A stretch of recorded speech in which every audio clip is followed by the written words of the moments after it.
New vibrant academy Vardhan के online classes के माध्यम से हम जुड़े हैं। हमारा प्रयास है आप सभी छात्र छात्राओं को मैं इस वीडियो लेक्चर के माध्यम से लाभान्वित कर सकूं। आज के इस विषय में मैं आपको गणित विषय में वास्तविक संख्या के बारे में बताना चाहूँगा। चलते हैं हम आज के अध्याय में। अध्याय 1 वास्तविक संख्या, रियल नंबर।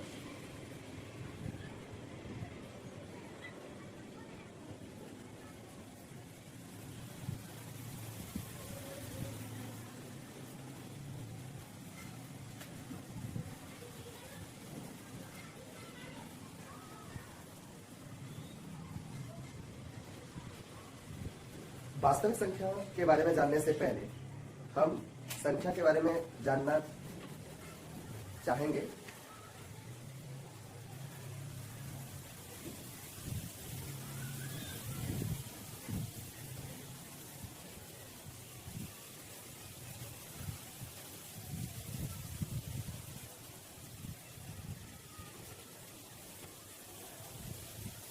किसी भी संख्या को रिप्रेजेंट करने के लिए हम सबसे पहले अंक के विषय में जानते हैं। अंक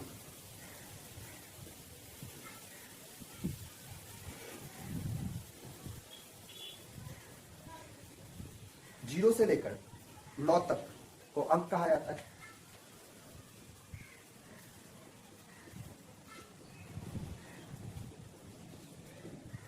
कुल मिलाकर 10 अंक होते हैं, जिन्हें हम संख्या भी कह सकते हैं। आपको याद होगा, आपने छठी की कक्षा में पढ़ा है, एक अंकों की सबसे छोटी संख्या एक अंकों की सबसे बड़ी संख्या 9। लेकिन जब आप 2 अंकों की संख्या के बारे में बात करते हैं तो वहां पे 2 अंकों की सबसे छोटी संख्या 10 और 2 अंकों की सबसे बड़ी संख्या 99 होती है, जिसमें 2 अंक जो है वह पहला अंक 1 और दूसरा अंक 0 होता है। तो इस तरह हम एक अंकों की संख्या 1 से लेकर 9 तक कह सकते हैं। और जब हम अंक के बारे में कहते हैं तो अंक हमारा 0 से लेकर के 9 तक है।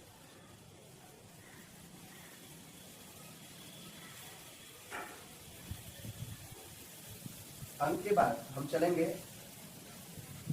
प्राकृत संख्या।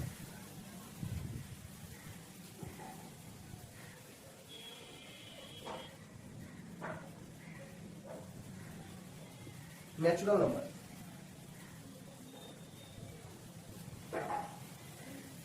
गिनती की सभी संख्याएं प्राकृत संख्याएं कहलाती हैं।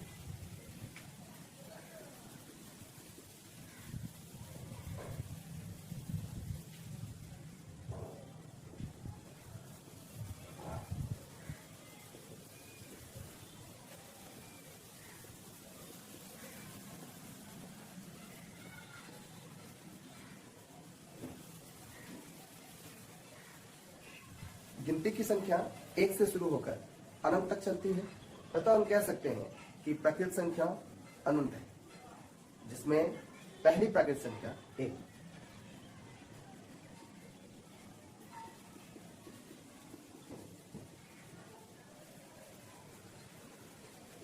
प्राकृत संख्या के बाद हमारा अगला टॉपिक है पूर्ण संख्या।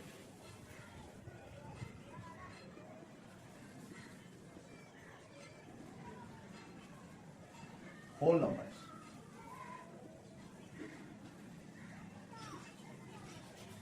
प्राकृत संख्या में 0 शामिल कर देने पर हमें जो संख्या प्राप्त होती है वो पूर्ण संख्या है।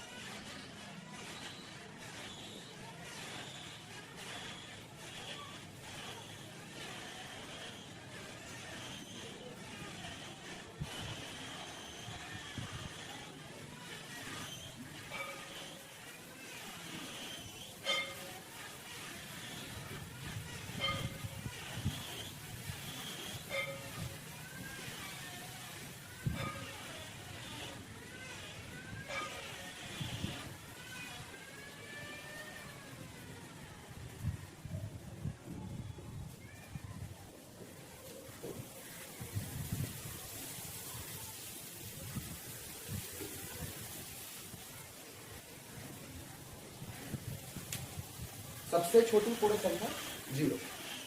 इसके बाद हम ऑब्जेक्टिव प्रश्नों का ध्यान रखते हुए सम संख्या और असम विषम संख्या पर भी चर्चा करें।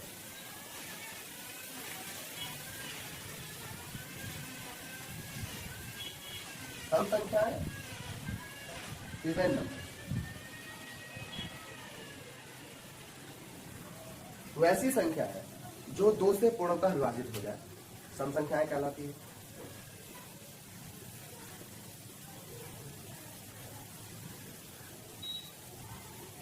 विषम संख्या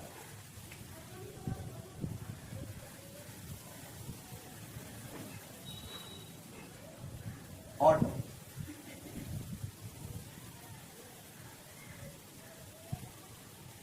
वैसी संख्या है जो 2 से पूर्णतः विभाजित नहीं हो, विषम संख्याएं कहलाती है।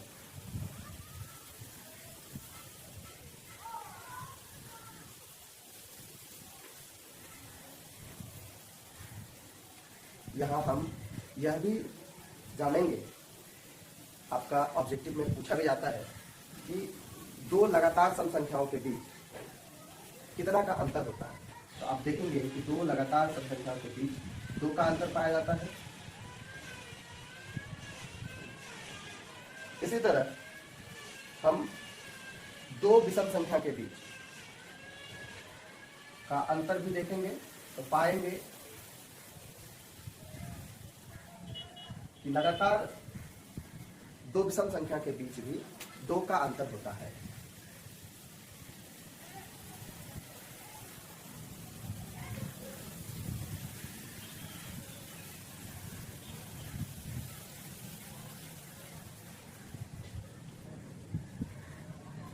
इसके बाद हम जानेंगे पूर्णांक संख्या, इंटीजर्स।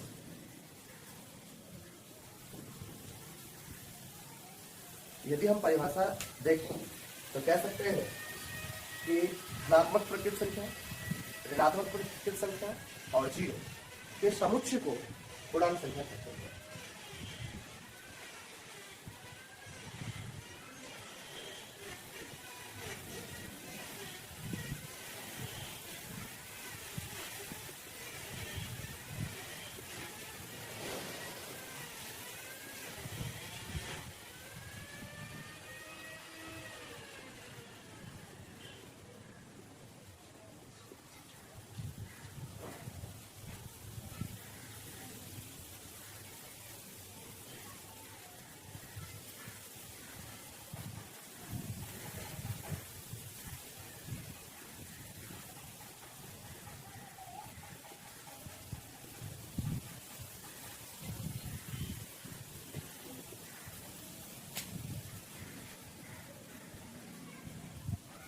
यदि हम संख्या रेखा पर पूर्णांक संख्या को देखें तो ये हमारा शून्य है। शून्य के दाईं ओर हमारा धनात्मक मान होता है।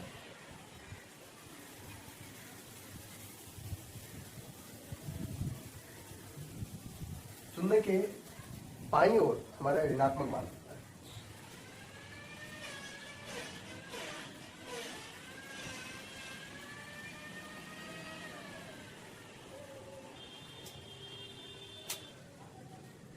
जैसे जैसे हम संख्या रेखा पर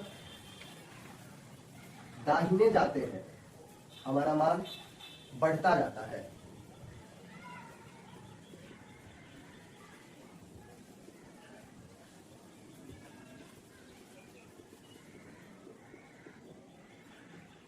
जैसे जैसे हम संख्या रेखा पर बाईं तरफ आते हैं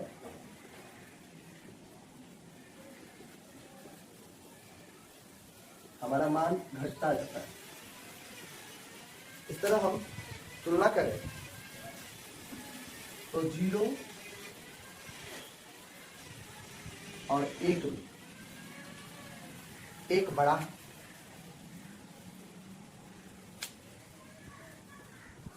-1 और -3 में -1 बड़ा है। हम यदि संख्या रेखा पर इस क्वेश्चन को समझें तो आसानी से समझ सकते हैं। 0 से दाएं जाने पर हमारा 1 मिलता है। इसी तरह -1 से -3 पे यदि हम आते हैं तो हम बाईं ओर आते हैं। हम जानते हैं कि बाईं तरफ जाने पर हमारा मान घटता है और दाहिनी ओर आने पर हमारा मान बढ़ता है।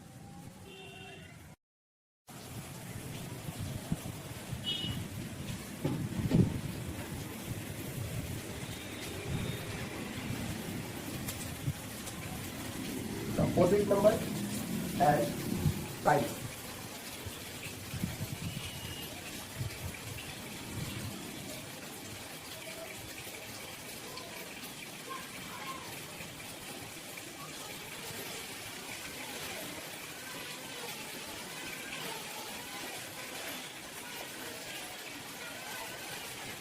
अभाज्य संख्या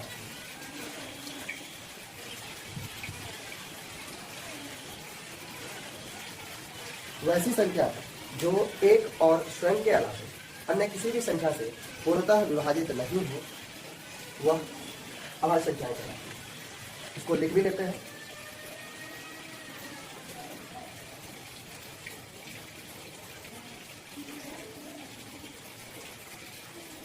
आप लोग लिखना चाहें तो लिख लें। वैसी संख्याएं जो एक और स्वयं को छोड़कर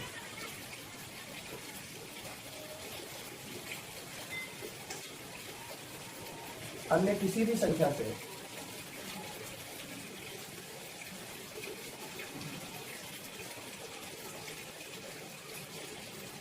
पूर्णतः विभाज्य नहीं हो अभाज्य संख्याएं कहलाती हैं।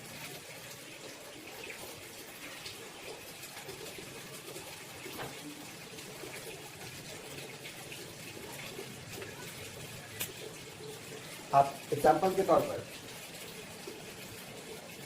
देख सकते हैं गिनती की संख्या 1 2 3 4 5 6 7 8 9 10। पहले हम 1 से 10 तक की संख्या में अभाज्य संख्या ढूंढेंगे।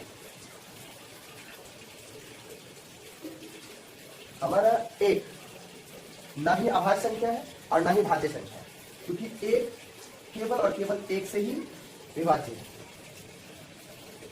आप यह भी ध्यान रखें कि अभाज्य संख्या कम से कम 2 संख्या से पूर्णतः विभाज्य होती है।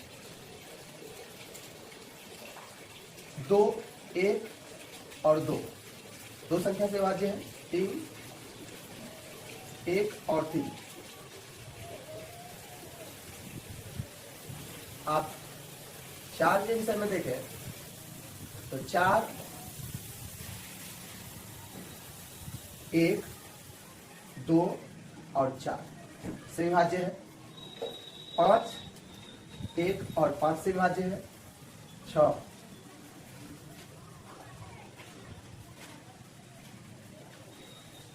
1 2 3 और 6 से विभाज्य है। 7 1 और 7 से विभाज्य है। 8 1 2 4 और 8 से विभाज्य है। 9 1 3 और 9 से विभाज्य है। 10 1 2 5 और 10 से विभाज्य है। इस प्रकार हम देख सकते हैं कि कौन कौन सी संख्या ऐसी है 1 से 10 तक में जो कम से कम 2 संख्या से विभाज्य है। तो वह संख्या है 2 3 5 7 इत्यादि। ये सभी अभाज्य संख्या है।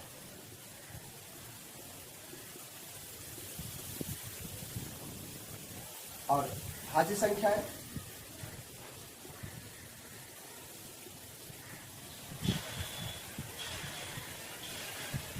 आप 1 से 10 के बीच की भाज्य संख्याओं को देखें। वैसी संख्या जो एक और स्वयं के अलावा अन्य दूसरी संख्या से भी विभाजित, तो वह संख्या है हमारा 4, जो 1 और स्वयं के अलावे अन्य दूसरी संख्या से भी विभाज्य है।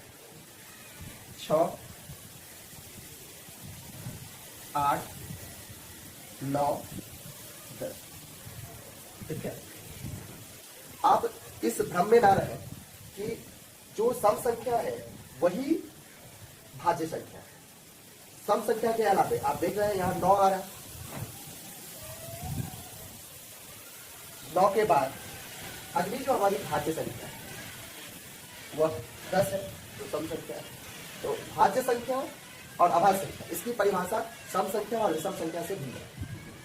तो एक बार फिर से हम ध्यान रखेंगे कि अभाज्य संख्या वैसी संख्या है जो एक और स्वयं के अलावे अन्य दूसरी किसी संख्या से विभाज्य ना हो, वह अभाज्य संख्या कहलाती है। और वैसी संख्या जो एक और स्वयं के अलावे अन्य दूसरी संख्या से भी विभाज्य हो, वह भाज्य संख्या कहलाती है। अभाज्य संख्या कम से कम 2 से पूर्णतः विभाजित होती है, इसीलिए हम कह सकते हैं एक ना ही भाज्य संख्या है और ना ही अभाज्य संख्या। अभाज्य संख्या 2 संख्या से विभाजित होती है और भाज्य संख्या 2 से अधिक संख्या से विभाजित होती है। इस पर हम एक ऑब्जेक्टिव प्रश्न आपको याद दिलाना चाहेंगे। वह कौन सी सम संख्या है जो भाज्य भी है, वह कौन सी सम संख्या है जो अभाज्य?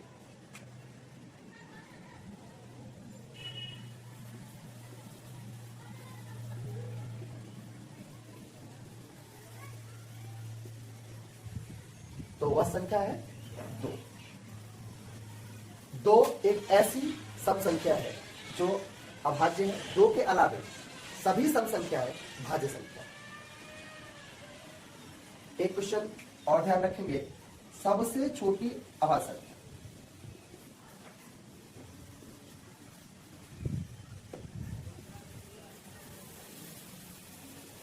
क्या है?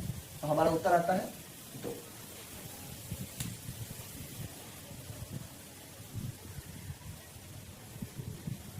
अब हम अभाज्य संख्या को जब देख लिए तो अभाज्य गुणनखंड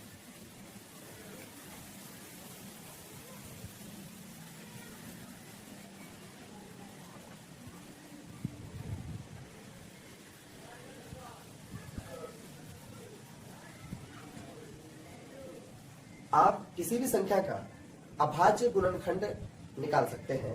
इसके लिए आप उन्हें सबसे छोटी अभाज्य संख्या से विभाजित करना शुरू करें।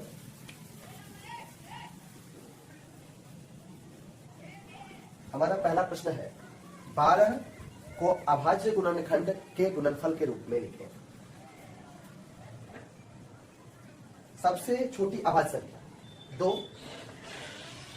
2 छक्के 12, 2 रुपया।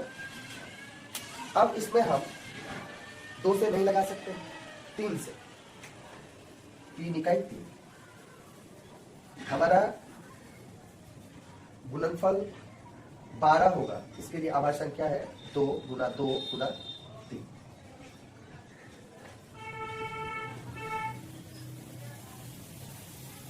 $225। सबसे छोटी अभाज्य संख्या 2, लेकिन 2 से इसमें भाग नहीं लगा। यहां पे हम आपको थोड़ा सा याद दिलाना चाहेंगे विभाज्यता के नियमों। आप गणित के प्रश्न को हल करते हैं तो यहाँ पे आपको ध्यान में रखना होगा कि पुरानी जो विषय वस्तु है उसे थोड़ा सा याद रखें, जिससे आपका कैलकुलेशन फास्ट हो। यहाँ पे आप यदि 2 से लगाते हैं, नहीं लगता है, आपका समय बता है। और यदि आपको विभाज्यता के नियम मालूम है तो आप समझ जाएंगे कि 5, 2, 7 और 2, 9 दी गई संख्या के अंकों का योगफल यदि 3 से विभाज्य हो तो वह पूरी की पूरी संख्या 3 से विभाजित होती है। तो हम यहाँ 3 से भाग लगाएंगे, 75, 25। अब यह 3 से विभाज्य नहीं, 25।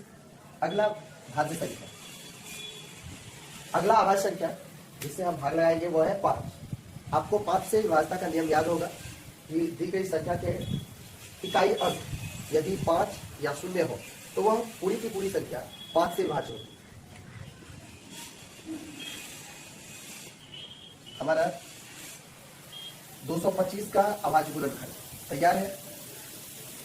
हम इसे अभाज्य गुणनखंड के गुणनफल के रूप में लिखेंगे 3 गुना 3 गुना 5 गुना 5। आपको 10वीं कक्षा में ऑब्जेक्टिव प्रश्न के तौर पे यह पूछा जाता है कि अभाज्य गुणनखंड निकालें और इसमें किसी संख्या जैसे 225 में क्वेश्चन हो सकता है कि 225 का अभाज्य गुणनखंड निकालें और इसमें 3 के घात में, तो आप देख रहे हैं कि इसमें 3 के घात 2 है और 5 के घात भी 2 है, तो आपका आंसर हो जाएगा 2। 225 के गुणनखंड में 3 के घात 2।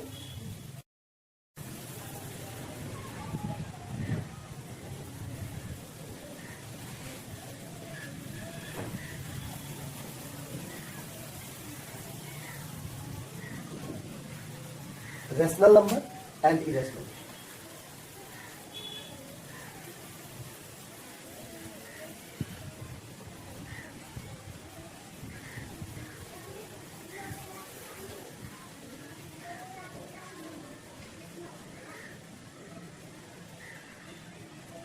वैसी संख्याएं जिन्हें p बाई क्यू के रूप में व्यक्त किया जा सकता है परिमेय संख्या कहलाता है, और जिन संख्या को हम p बाई क्यू के रूप में व्यक्त नहीं कर सकते हैं वह अपरिमेय संख्या। जैसे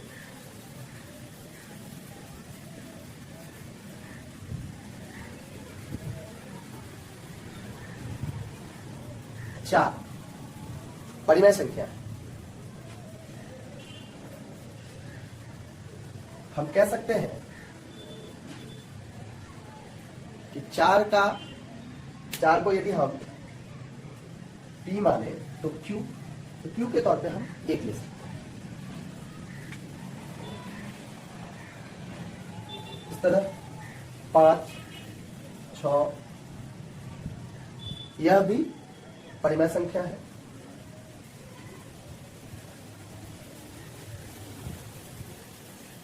पाई का जो मान होता है 22/7 यह भी परिमेय संख्या है।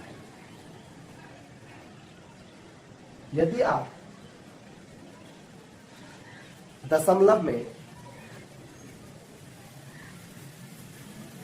देखें जैसे 3/2, 3/2 को दशमलव में तोड़े तो हमारा मान आता है 1.5, 1.5। क्या 1.5 परिमेय संख्या है? हम कहेंगे हाँ। लेकिन यहीं पे प्रश्न उठता है 8/3, क्या यह परिमेय संख्या है? कहेंगे हाँ।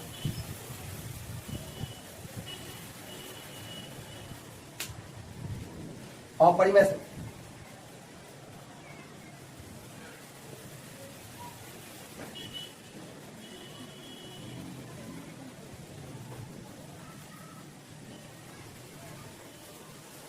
इससे पहले हम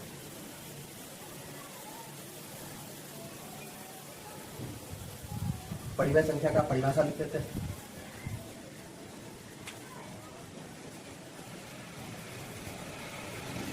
वैसी संख्या है जिन्हें p बाई क्यू के रूप में लिखा जा सके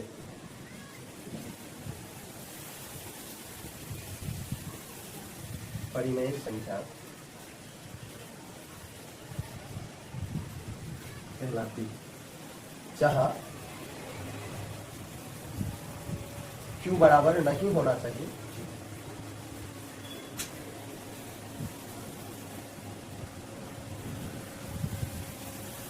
अपरिमेय संख्या।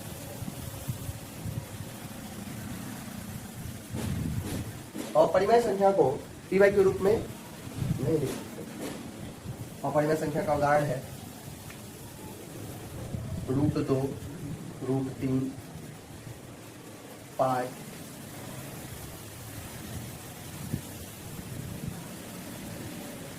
2 1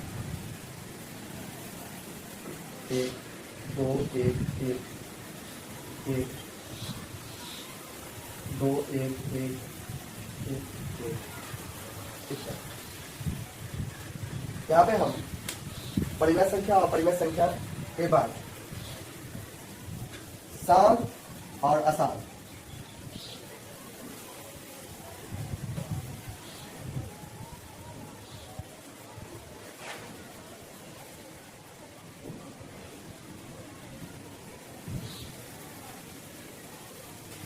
के बारे में जानेंगे। Terminating and non terminating.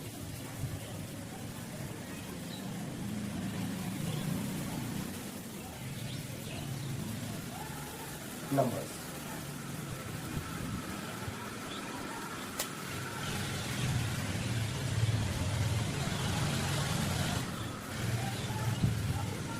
हम सब जानते हैं कि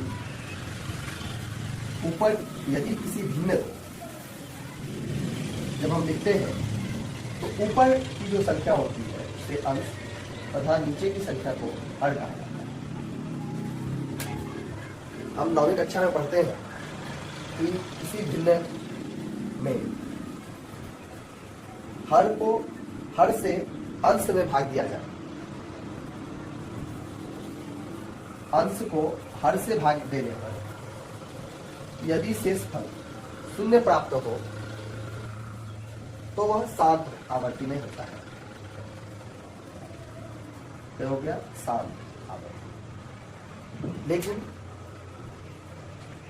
क्वेश्चन हो 4/3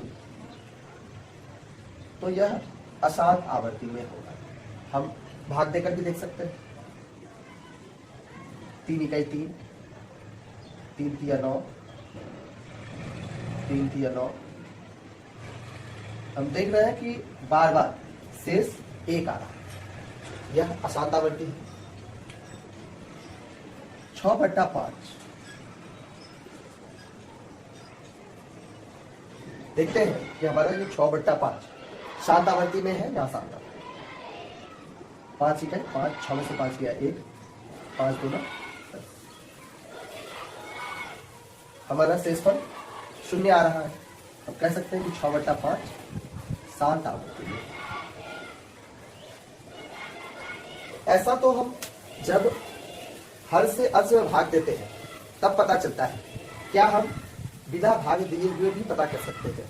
तो 10वीं कक्षा में हम शांत और अशांत आवर्ती में यही पढ़ते हैं कि बिना लंबी विभाजन प्रक्रिया के कैसे पता कर सकते हैं कि यह भिन्न शांत आवर्ती में है या अशांत आवर्ती।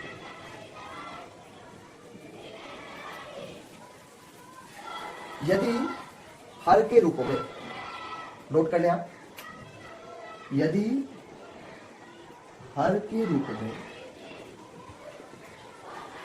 2,5 या 2 और 5 का गुणनफल के रूप में कोई संख्या हो तो भिन्न शांत आवर्ती में होगा।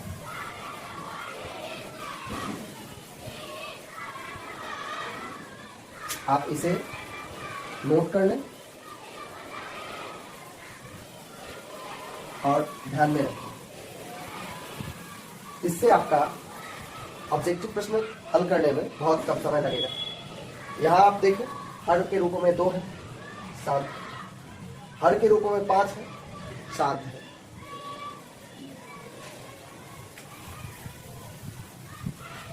अगला उदाहरण देखते हैं। 18/10। लंबी विभाजन प्रक्रिया के बाद हम उत्तर पर पहुंचते हैं कि हमारा उत्तर शांत आवर्ती आता है या आता है। 10 इकाई 10, 10.0, 10 8 80। वर्षस्थल शून्य प्राप्त होता है, अतः 18/10 शांत आवर्ती। चलिए हम इस नियम के आधार पर देखते हैं कि यह शांत होता है या अशांत। 18/10, 18/10 को लिख सकते हैं 2 गुणे 5। तो हमने यही लिखा था कि यदि हर के रूप में 2 हो तो वह शांत आवर्ती में होगा, 5 हो तो वह शांत आवर्ती में होगा, अथवा 2 और 5 के गुणनफल के रूप में हो तो भी वह शांत आवर्ती में होता है। एक और एग्जाम्पल आता है हमारे सामने शांत और अशांत आवर्ती पर। हमारा जो अगला एग्जाम्पल है वह है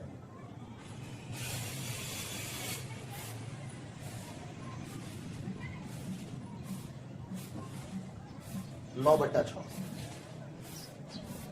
इसे हम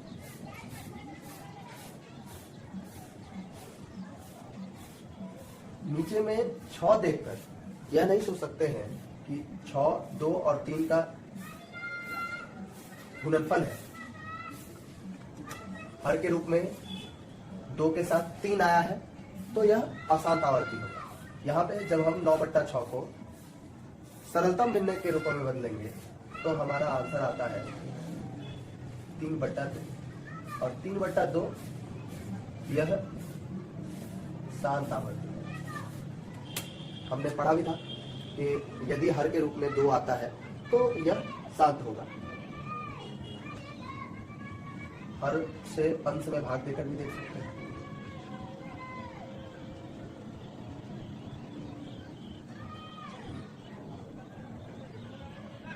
शून्य शेष आता है, अतः हमारा 3/2 जो है यह शांत आवर्ती में है। हम कह सकते हैं कि 9/6 शांत आवर्ती में है। आगे हम देखेंगे मौसो तथा loss. SCF and LCF। SCF highest common factor and LCM lowest common multiple। हमने इससे पहले की कक्षा में मौसो और लॉसो निकालना सीखा है।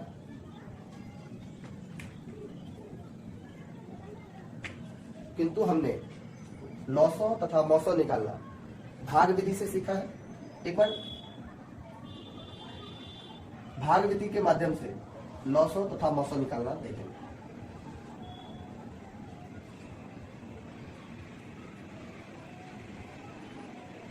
चार और 8 का मौसम,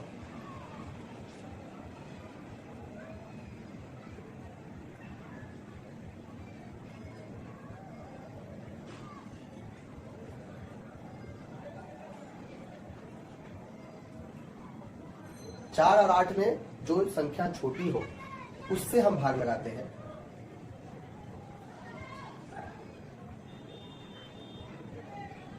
वैसी भाजक संख्या जिससे भाग लगाने पर शेषफल 0 आ जाए तो वह मौसो कहलाता है। अतः हमारा मौसो हो जाएगा 4। एक और उदाहरण देखते हैं।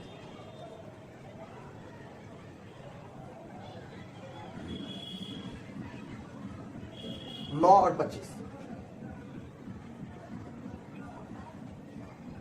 9 दूना 18, 7 से फिर 9 में भाग लगाना, फिर 2 से 7 में भाग लगाएंगे, 2 तिया 6, 1 से फिर 2 1 दूना, शेष 0 1 से भाग देने पर प्राप्त होता है। अतः हमारा मौसो हो जाएगा 1। जब हम अभाज्य गुणनखंड विधि द्वारा मौसो ज्ञात करते हैं तो कैसे ज्ञात करते हैं इसको?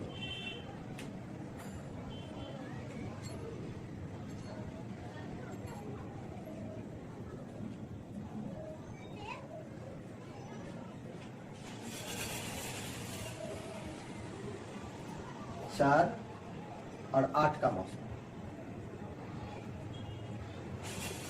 4 का आभाज्य गुणनखंड लिखेंगे और 8 का आभाज्य गुणनखंड लिखेंगे। छोटी संख्या हो तो हम ऐसे भी ज्ञात कर सकते हैं, और बड़ी संख्या होने पर हमें अलग से आभाज्य गुणनखंड निकालना है।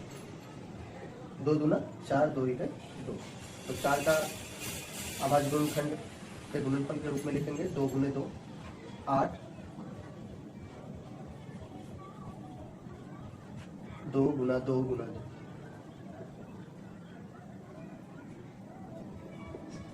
वैसी संख्या को गुणा के रूप में लिखना है जो संख्या दोनों में ही हो। 2 दोनों में है, 2 दोनों में है। वैसी संख्या जो दोनों में कॉमन हो उसे लिखना है, फिर गुणा करना है। 2 दूना तो हमारा मौसा हो जाएगा 4। दूसरा क्वेश्चन 9 और 25। 9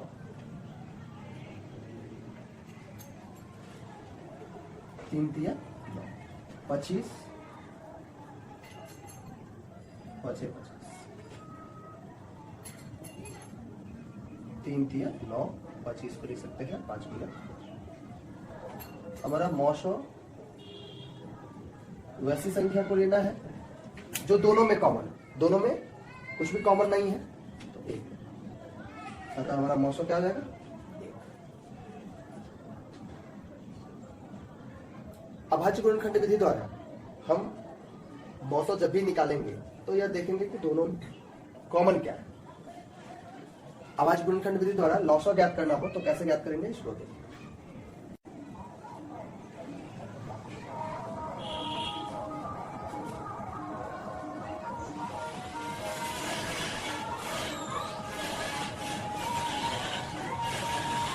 और 20 का लॉसो ज्ञात करना है। 6 का आभाज्य गुणनखंड लिखेंगे, 20 का आभाज्य गुणनखंड लिखेंगे। 2 तिया 6, 2 दाहे 20, 2 पंचे 10, 5 रुपये। 6 का आभाज्य गुणनखंड देखें यहाँ 20 का 2 गुने 2 गुने 5। अब SCF में हम करते क्या थे, जो दोनों में कॉमन था ये लेते, लेकिन LCM में क्या करेंगे ये ध्यान से देखें। LCM में जो कॉमन है वह दोनों में सबसे अधिक संख्या में जहां है उसको लें। दोनों में कॉमन है 2, तो अधिक कहां है नीचे। कितनी बार 2 बार, दोनों को लिखें। 3 5 गुना करके लिख देना। 2 दूना 4 या 12 पंचे 7, 900 हो गया 7। दूसरा क्वेश्चन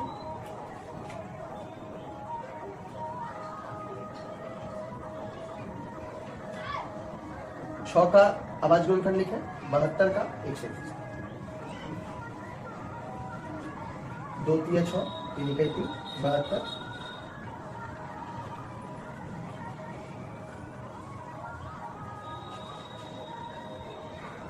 जब आप बार बार अभ्यास करेंगे तो ऐसी छोटी छोटी संख्या जिसका आभाज्य गुणनखंड आप ऐसे ही लिख सकते हैं।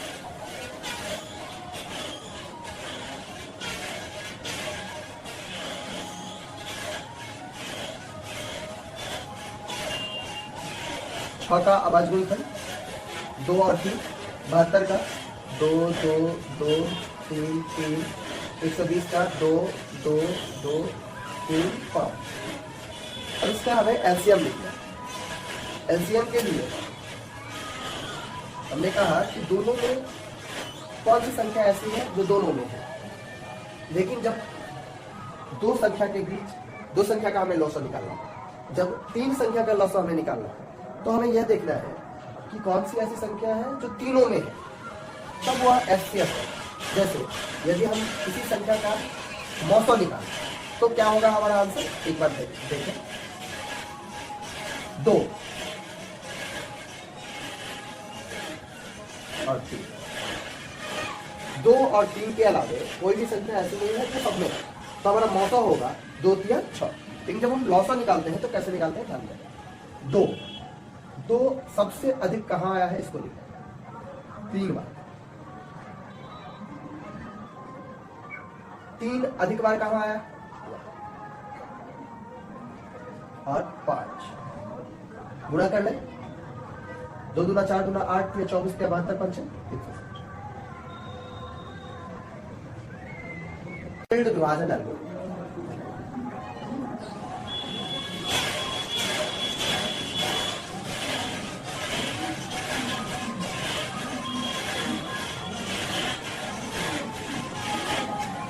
इसमें हम पढ़ते हैं a is equal to B Q plus are.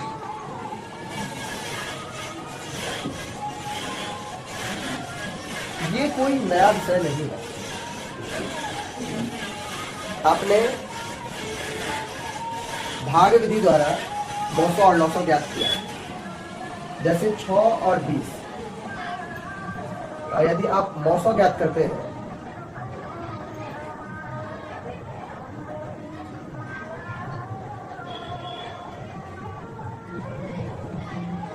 तो 6 से भाग लगाते हैं 20,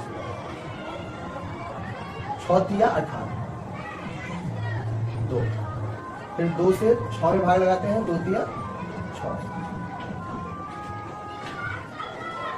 आपका भाग 2 से लगाने पर शेष 0 आता है, तो आपका 900 हो जाता है 2। आप इसी को यहां लिखें। यदि आप a बराबर बी क्यू प्लस आर लिखते हैं तो r आपका हो जाता है रिमाइंडर। इसको आप ऐसे भी लिख सकते हैं,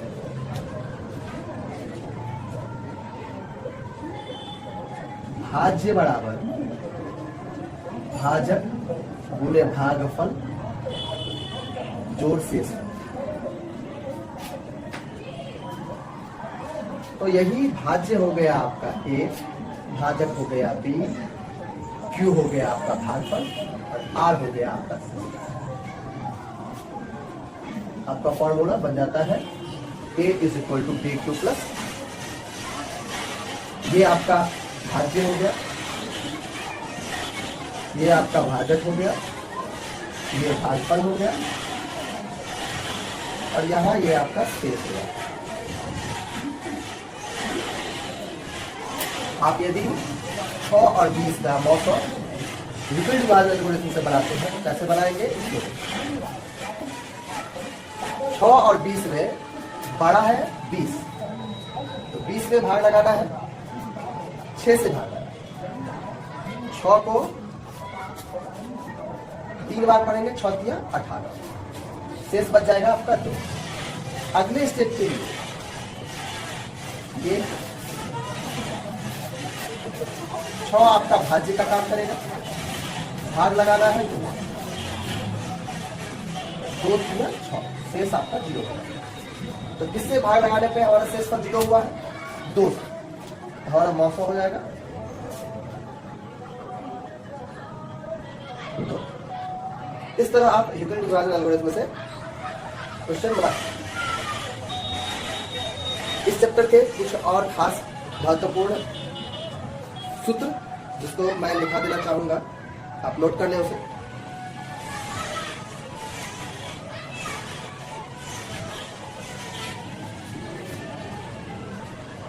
दो क्रमागत, क्रमागत मतलब एक के बाद अगला जो नंबर आता है, 2 क्रमागत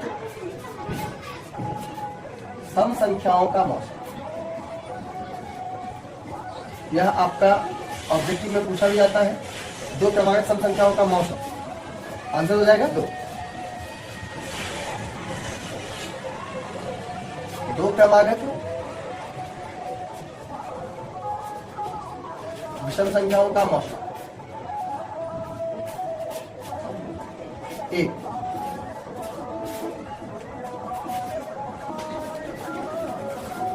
2 क्रमागत अभाज्य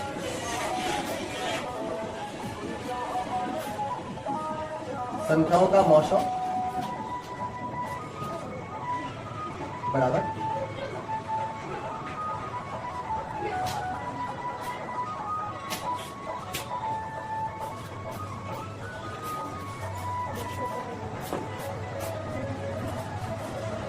दो संख्याओं का गुणनफल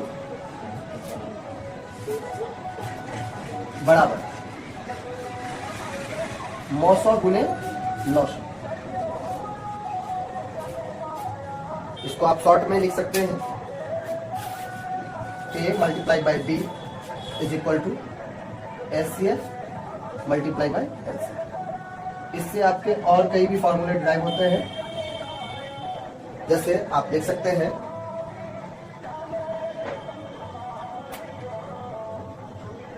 नौ बराबर दो संख्याओं का गुणनफल और बट्टा 900।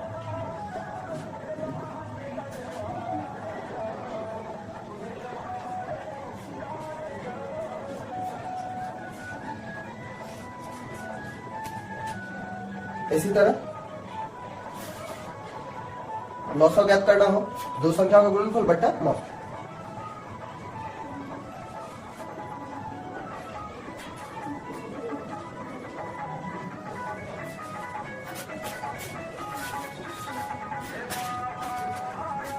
इसे आप शॉर्ट में ऐसे भी लिख सकते हैं SCF is equal to a multiply by b divided by LCF।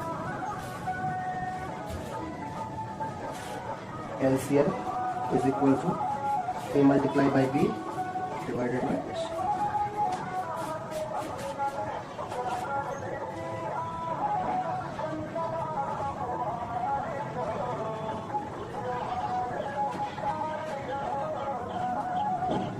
कुछ और सूत्र। प्रथम n प्राकृत संख्याओं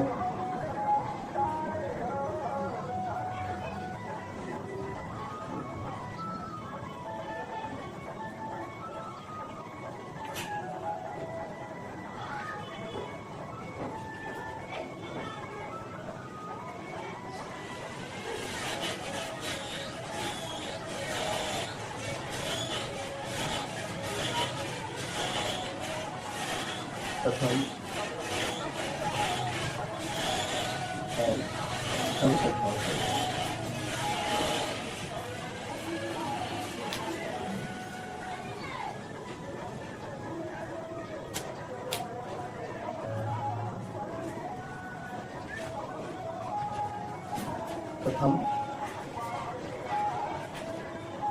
n